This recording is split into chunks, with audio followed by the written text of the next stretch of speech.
ঢাকার সাভারে জাতীয় নাগরিক পার্টির পদযাত্রা পরবর্তী সমাবেশে ককটেল বিস্ফোরণের ঘটনা ঘটেছে বলে অভিযোগ করেছে দলটি। এ ঘটনায় অন্তত ৩ জন আহত হয়েছেন বলে দাবি করা হয়েছে। তবে তাৎক্ষণিকভাবে আইনশৃঙ্খলা রক্ষাকারী বাহিনীর পক্ষ থেকে কোনো বক্তব্য পাওয়া যায়নি।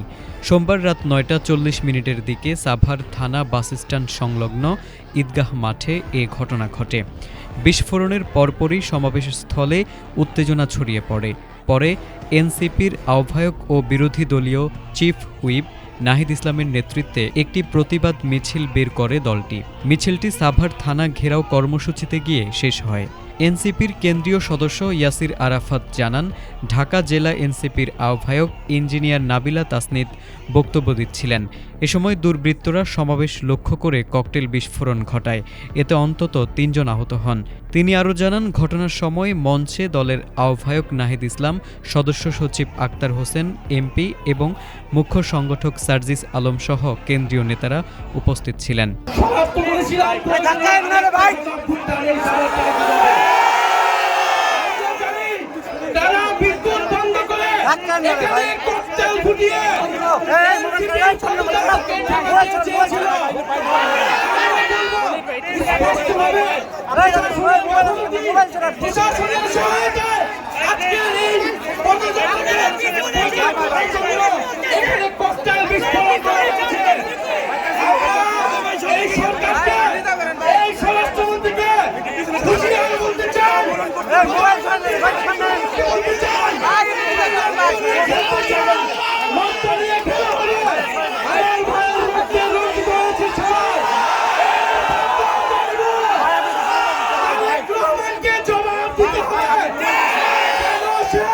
নিরাপত্তা নিশ্চিত করতে পারে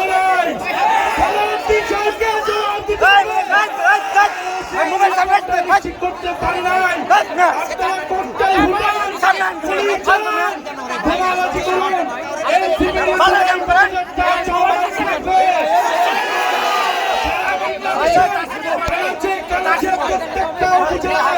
আমরা পদযাত্রা নিয়ে যাব।